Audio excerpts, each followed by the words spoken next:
This is one of the creepiest stories I've ever found, so sit back, relax, and enjoy.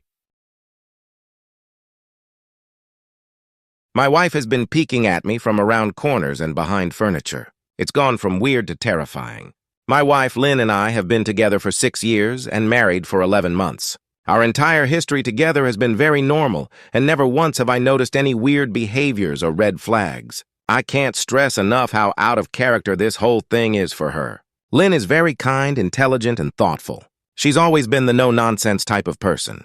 Being childish or trying to scare me is not something she'd normally do. She doesn't even like watching horror movies. When we first started dating, she agreed to watch The Shining with me because she knew how much I loved horror. She was so scared that she didn't even make it through half of the movie before we had to turn it off. She isn't into anything creepy and has never been into pranks. It's just not her cup of tea. And that's fine.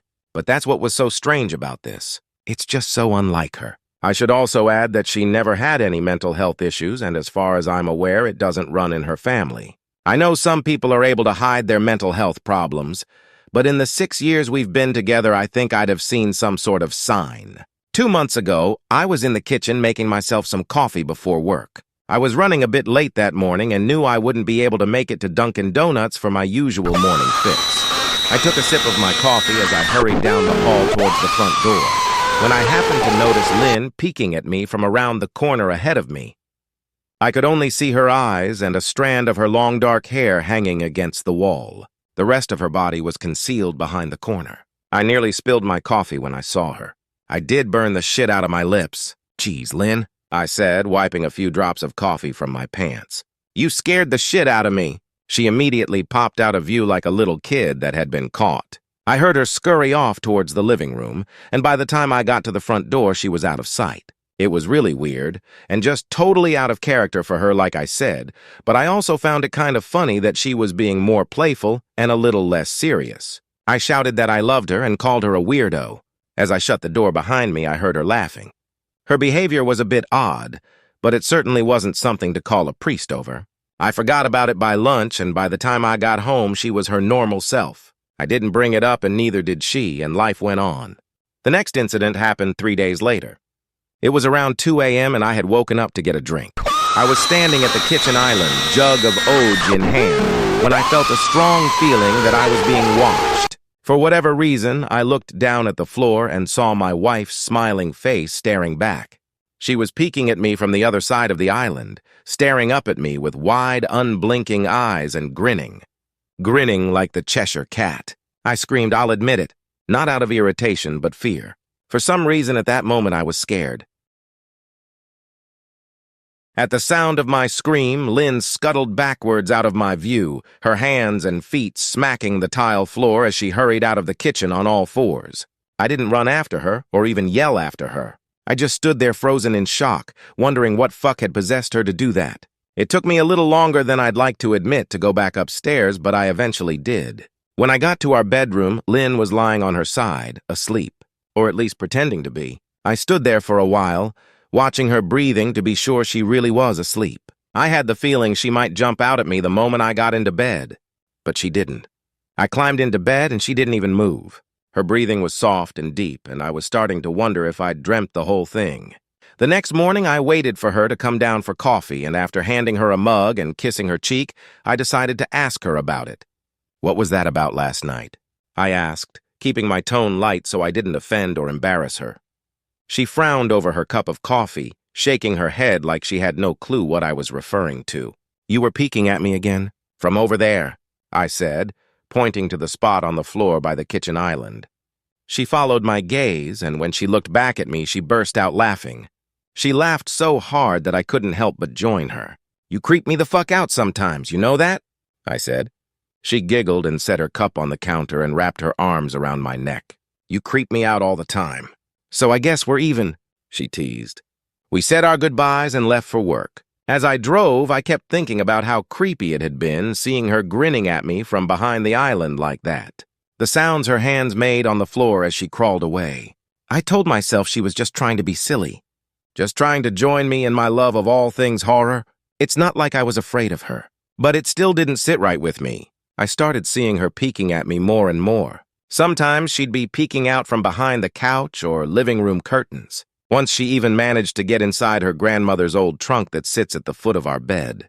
I might not have even known she was there at all had the trunk's old hinges not given her away. She'd had the lid propped up just enough so that only half of her face peeked through. She'd been grinning like an excited toddler. It was unnerving. I didn't even know what to say to her. All I could do was stare. When I finally found my voice, I asked her why on earth was she doing this. She didn't answer, but she had slowly closed the lid, shutting herself inside the trunk. I just walked away, feeling disturbed. I didn't understand why she was doing it, but it clearly made her happy. I just hoped she would tire of the game quickly. Lynn didn't peek at me for the next 2 weeks. I started to think she was done with her weird prank, and I was relieved. We were watching a show on Netflix one night, and I jokingly said that I hadn't seen her peeking at me lately, and that she must have given up on her spy game. She looked up at me with a small smile and said, "Maybe I've just gotten better at it." I didn't say anything, but I wondered whether or not she was joking. For the next few days, I couldn't stop thinking about what she'd said. Was she still peeking at me when I wasn't looking and I just hadn't noticed? And if so, what the hell was she getting out of this? I started to feel paranoid, constantly checking whether she was watching from around the corner or behind a door. I was jumpy whenever I was home and she wasn't in full view of me. I felt stupid and a little crazy. But after a few weeks without another incident, I began to relax. I stopped checking behind furniture and walls and told myself it was just a bad memory. Then a few days ago, things got so much worse. Lynn left to go to a friend's, and I lounged on the couch and played a couple games on my laptop. Around 9 p.m., I hopped in the shower, and as I was washing the soap from my hair, I felt that awful feeling that I was being watched. I slowly opened my eyes and almost had a fucking heart attack. Lynn was peeking from behind the shower curtain, her entire head stretched into the shower, leaving just her body outside. Her long, dark hair hung against the curtain, the ends dripping with water. Her mouth hung open in a terrible grin, eyes wide and red as if she hadn't blinked in a while. I screamed and jumped back against the wall. She didn't move, nor did her smile waver. Her makeup ran down her cheeks in 2 black streaks. She looked giddy and completely deranged. I was fucking terrified. We stood like that for a few moments, neither of us saying a word. Finally, after what felt like forever, she slowly pulled her head back out of the shower, and I watched her blurry figure through the curtain as she moved backwards towards the bathroom door. A second later, the bathroom door slammed shut, hard enough to rattle the mirror. I screamed again and jumped out of the shower to lock the door. I stayed inside the bathroom for over an hour. Maybe I overreacted to some of you, but joke or not, I wasn't going to put up with the crazy shit anymore. That's what I kept telling myself as I paced in my bathroom, stopping to listen at the door every few minutes. Suddenly, I heard a muffled sound, and I pressed my ear against the bathroom door, straining to listen. I couldn't hear anything, but I envisioned Lynn standing on the other side of the door, giggling at her joke. I felt a surge of anger. I was beyond pissed at being made to feel scared in my own house, and made to hide in the bathroom for an hour. All for what? Some joke? If it was a joke, it was an awful one. "What the fuck, Lynn?" I snapped. This shit is getting really fucking annoying. I waited for her to apologize or to call me a jerk. But instead, I heard a faint moan. So quiet, I wondered if I heard it at all. And then complete silence. "Lynn?" I called out, not able to even hide the shakiness in my voice. I got no response. Just my own heavy breathing. "I swear to God, just fucking stop it!" I yelled, pounding my fist on the door. I waited for her to cuss me out, something I would expect from me talking to her like that. I never screamed at her before. I won't deny that I was scared, but there was nothing. Too afraid to open the damn door and face my own wife. I waited another 30 minutes or so, which feels like a fucking lifetime when you're scared. Finally, I decided I wasn't going to spend the night hiding in my bathroom, so I got down on my knees and peered under the door. I almost expected to see her face peeking back at me, but thankfully I didn't. I could see straight down the hallway to the top of the stairs, but no Lynn. I didn't know if I should be happy about that or not. I looked for a few minutes, waiting to see her head pop up over the top step, but it never came. I stood up, my hand hovering over the door, and mentally prepared myself to open it. I slowly turned the lock with shaky fingers, and was about to yank it open when I heard a sound that still makes me feel nauseous when I think about it. A moan louder than before, but this time I was able to tell just where it was coming from. I turned my head to the closet door as if in slow motion and locked eyes with my wife, who was peeking out at me from the slight gap. Her eyes were still wide as ever, and her mouth was hanging open in the most grotesque, gaping smile I'd ever seen. I didn't even scream. I was too scared for even that. Her hands were clasped to her chest, body trembling with sheer delight, as if she could barely contain her excitement. A short, raspy moan bubbled up from her throat, deep and raw, sending a shiver through my entire body. Somehow I found the ability to pull the bathroom door open and ran as fast as I could all the way down the steps, snagging my keys and phone from the table in the living room before running outside to my car. I could hear her shrill laughter behind me, but I didn't hear her getting closer. I didn't bother shutting the front door. I drove away from the house faster than I legally should have, shivering the entire time, either from fear or the cold, maybe a little of both. I hadn't grabbed a coat or even a pair of shoes. I was still in my boxers and my hair was still damp. I drove straight to my brother Chris's house about 40 minutes away, ignoring any and every call and text I got. I didn't check my phone until I was safely parked in my brother's driveway. Lynn had called 4 times and sent a flurry of texts, all wondering where I'd gone and why I left like that. I threw my phone at the dash in a rage, furious at her nonchalant attitude. My brother and his wife were surprised to see me, especially dressed in just a pair of boxers, but told me to stay as long as I needed. Chris lent me some clothes and asked me what happened. I told him Lynn and I had a fight, but didn't get into the details. I didn't want him to think I was overreacting, leaving my wife over a prank, even if it was a strange one. I mean, hadn't I encouraged her for years to lighten up instead of being so serious all the time? I had wanted her to relax and loosen up, but this was definitely not what I'd had in mind. I tried to sleep on their sofa, but my brain wouldn't let me sleep. Every time I closed my eyes, I saw Lynn's face staring at me from inside the closet. Knowing she'd been in there with me the entire time made my skin crawl. She'd never left the fucking bathroom at all. Instead, she slipped inside the closet and slammed the bathroom door shut to fool me. The mere thought of going back home gave me anxiety. I tossed and turned, unable to sleep. Chris ended up giving me a sleeping pill, so I was able to get a little rest. My sleep was filled with terrible dreams, all of Lynn's smiling face. I woke up just as the sun started to rise.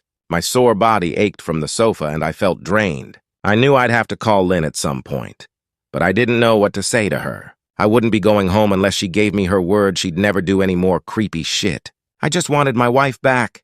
Her normal, serious self never looked so good to me. I was contemplating calling her and telling her that when that familiar feeling came over me. I was being watched. I was staring at the ceiling, my heart in my throat. I didn't want to look away, but the longer I ignored the feeling, the worse it got. My eyes drifted away from the ceiling almost on their own. Her face was pressed up against the window beside the couch, staring down at me with that same gaping smile. Drool dribbled down her lips, leaving 2 long streaks down the glass. I didn't know how long she'd been there, but something told me she'd been there quite a while, possibly all night. I didn't bother screaming, though I was afraid anger trumped any fear I felt at that moment. I jumped up from the couch and pounded my palm against the glass.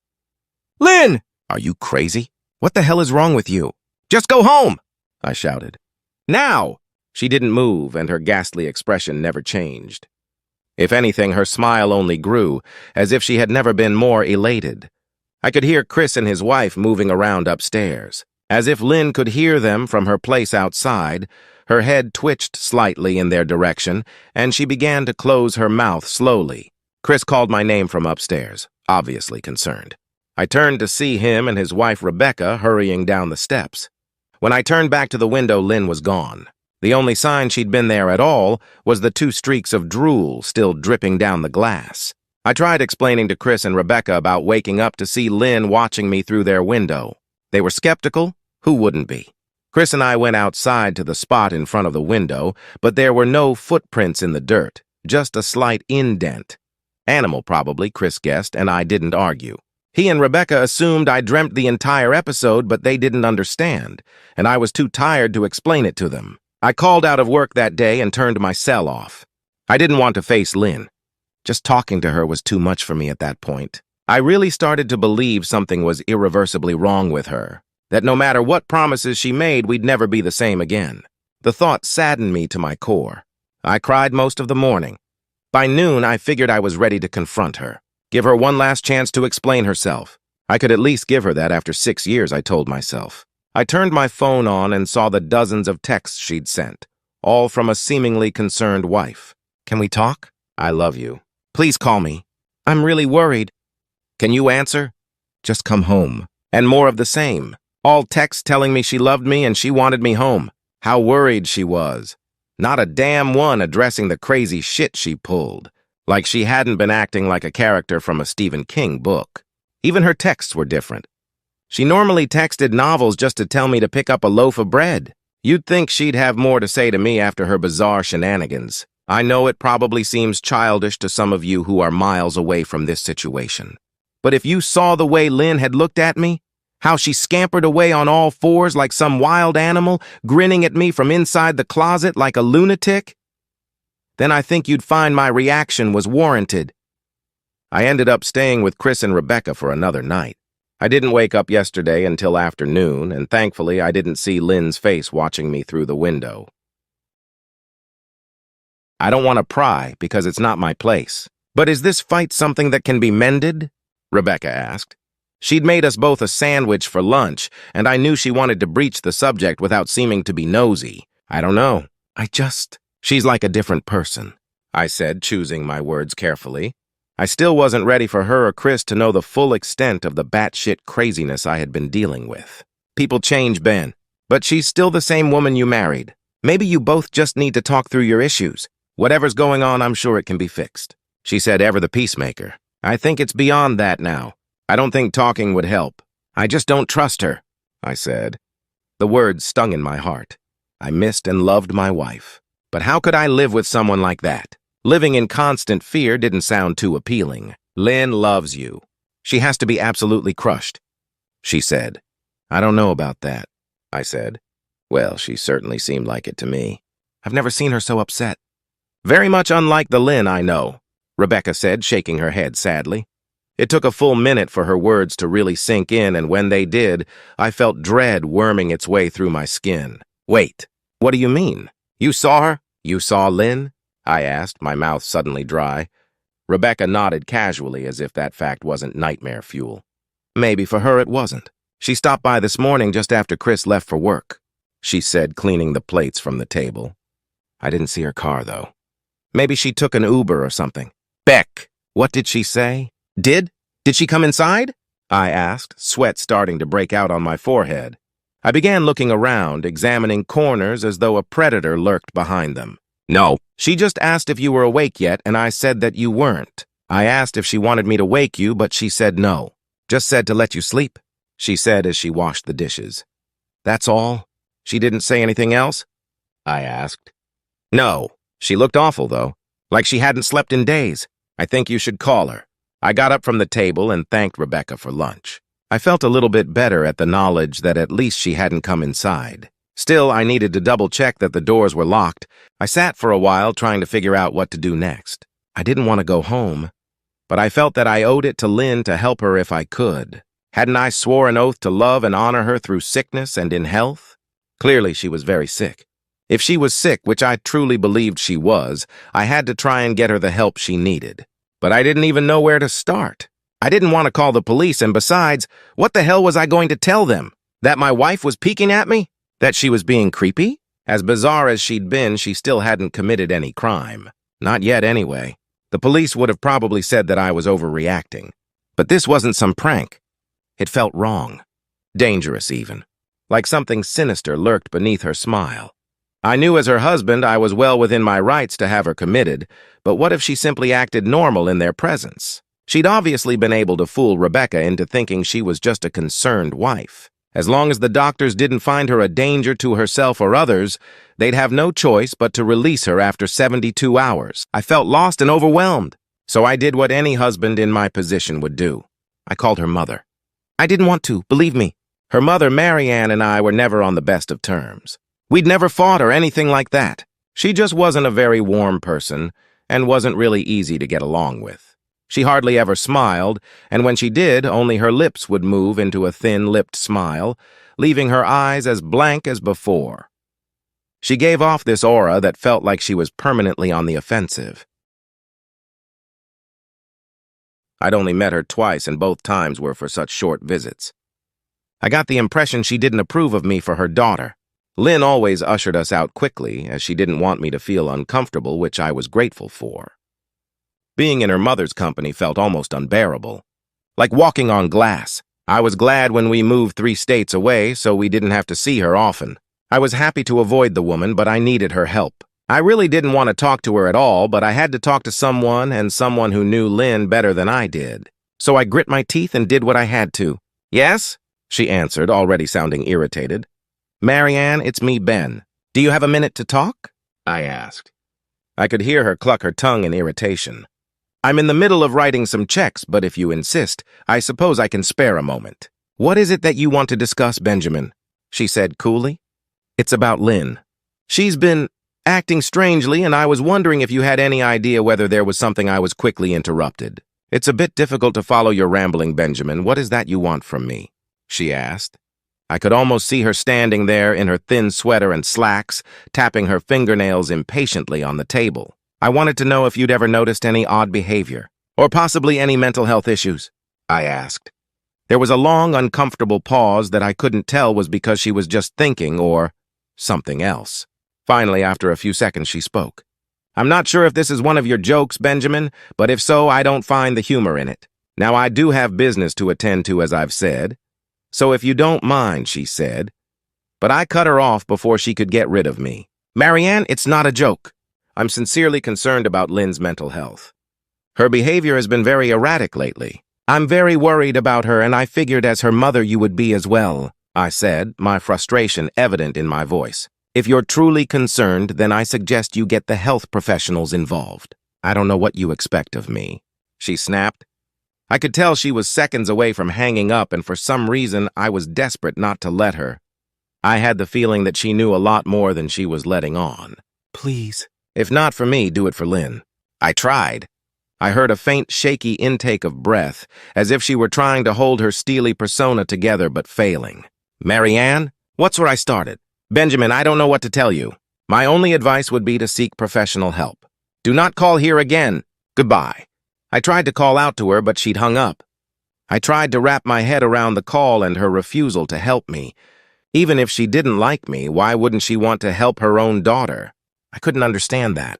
I tried to replay the conversation, desperate to find something I missed. After a while, I almost gave up until I remembered her last words to me. Seek professional help. She'd said those words with a bit of urgency. I could have just been grasping at straws, but no.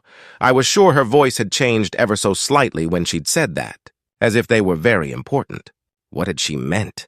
I assumed she'd been referring to medical professionals, but maybe she was referring to someone else. Someone that she didn't, for some reason, feel comfortable saying directly. Or maybe I was just desperate. I waited for Chris to get home, and after a very long and exhausting conversation with him and Rebecca, I convinced them that Lynn truly needed psychiatric help. I didn't tell them everything. I wasn't prepared to go into it yet, but I told them about our last encounter, how she'd hidden in the bathroom, peeking at me from the closet. They were obviously shocked, but thankfully they believed me. They too just wanted to help her. Still, they didn't think it was all that serious. Weird, maybe, but not dangerous. They just kept saying that Lynn had to be playing some kind of weird joke. "Maybe for YouTube?" Rebecca offered, if only half-heartedly. Chris didn't think we should involve the police just yet. He offered instead to go with me, and I readily accepted. He reasoned that calmly talking to her, trying to coax her into going willingly, was the best recourse. I agreed to do it his way. At least I wouldn't be going into that house alone. We drove over this morning just after breakfast. There was no way I was going at night. When we pulled into the driveway, my stomach began doing somersaults. Her car wasn't there, but I still didn't let my guard down. The front door was ajar, and for a split second I thought we'd see her eyes staring through the gap. I was shaking and starting to sweat. Chris, however, was fine. He waited for me to open the door, his hands in his pockets like he was going on a fucking stroll through the park. I envied his ignorance. I pushed the door open and was immediately hit with the stench of rot. Chris smelled it too, and he walked in the house behind me with his nose scrunched up. "What do you guys use to clean the floors around here, shit?" Chris mumbled. "Shut up," I said, my eyes darting around for any signs of Lynn.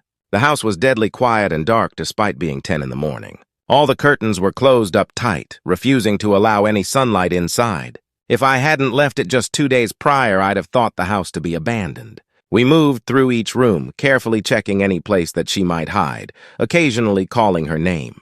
"Why the fuck are you looking under the couch?" Chris asked eventually. "Aren't we looking for your wife?" He was looking at me like I was a moron.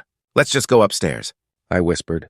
He shook his head but followed me up the stairs to check the bathroom and spare bedroom. On the way up, my shoes crunched over pieces of glass that looked to be littered over a few of the steps. I noticed that one of Lynn and my wedding portraits that hung on the wall along the staircase had been smashed. The frame hung crookedly, all the glass removed. I stared at the picture, a lump forming in my throat. We had taken the photo just after leaving the church, after saying our vows. She looked so beautiful in her white gown. I looked at Lynn's beautiful face. I never dreamed her face would ever be a source of terror for me. We climbed the rest of the steps and checked the spare bedroom, but it looked completely untouched. I was hesitant to go into the bathroom, my fear from that night coming back to me all at once. Chris noticed and offered to go in by himself, but I couldn't let him do that. So we walked in together, checking the closet and the shower. The bathroom looked as if it hadn't been touched since the night I left. "I don't think she's here, Ben. Why don't you pack some clothes and we'll try coming back tomorrow or something?" Chris said. I nodded and went into our bedroom and shoved some clothes into a duffel bag. When I checked inside our closet, I came across the source of the smell and gagged. Chris took one look and lost all color in his face. He had to go stand by the stairs to get away from the sight and smell. I gazed down in shock at what lay inside my bedroom closet. Soaking into the rug were at least a dozen eyeballs, all carefully laid out in pairs. Some were as large as a quarter, while others were as tiny as a marble. I stared down at the eyes she'd collected from small animals, and I wondered how she'd gotten them, and shuddered at the thought. Man, I thought I had it bad with Becca's shoe addiction. But fuck me. Your wife's in here collecting eyeballs, Chris said, gagging. Ben, I think we should go. He called from the hall. I'm getting nauseous. All right. I grabbed my duffel and shut the closet door on my new nightmare. I stepped out into the hall and took a deep breath of air. I could taste the rot on my tongue and I couldn't help but gag. Who the fuck lines up eyeballs in their closet like that? Chris mumbled. I tried to tell you she needed help, I said. She doesn't need help, Ben. She needs a fucking exorcist, he said. You coming or what? I can't stand the smell. His words died in his throat and his eyes grew wide with fear. I didn't ask him why. I could feel it. Someone was watching me, and I didn't think it was the eyes in the closet. I turned around, my eyes slowly scanning the bedroom. The front door was ajar, and... Christ, I whispered as I finally saw what we'd missed. Under the bed, curled on her side, watching us with the excitement of a kid on Christmas morning, was my wife. She held her hands together just under her chin, and they were shaking eagerly. Now that she knew she'd been found, I could hear the quiet noises she was making. A sort of hiccuping sound in her throat, as if the excitement was just too much for her. It was unnerving, to say the least. Wide eyes and that same huge smile. Everything in me told me to run, but I forced it away. This was my wife. No matter how twisted, she was still the woman I married. I had to help her. Lynn, I said softly. She didn't respond, but her head bobbed back and forth in two quick little movements, as if she were nodding. Baby! I just want to help, okay? Can you let me do that? I asked. I had taken a single step forward, approaching her like some kind of dangerous animal. I love you, Lynn, I said softly, taking another step closer. She let a tiny moan escape her wide-open mouth, and I had to resist the urge to run.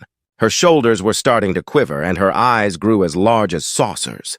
I crouched down so I could see her better, and immediately saw the blood. Her hands were covered in it. They trembled more the closer I got, as if she was barely able to contain herself. Lynn, are you hurt? You're bleeding, I said.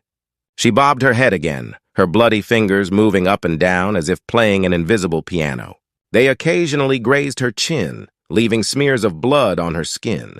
I wanted to recoil in disgust. The smell that was coming off of her was revolting.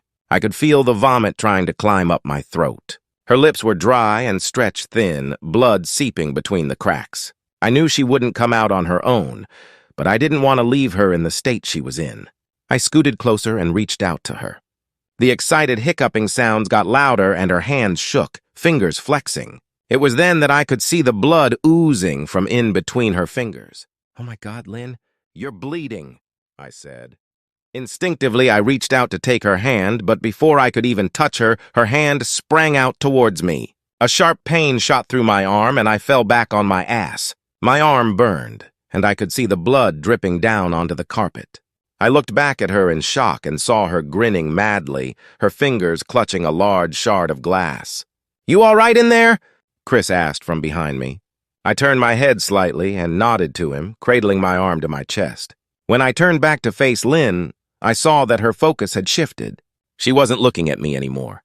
And she wasn't smiling anymore either. She was staring past me, her eyes glaring at Chris the way a hungry lion might stare at an antelope. Her mouth was still hanging open, but it was twisted into a snarl. I got to my feet and began walking backwards down the hall, afraid to take my eyes off her.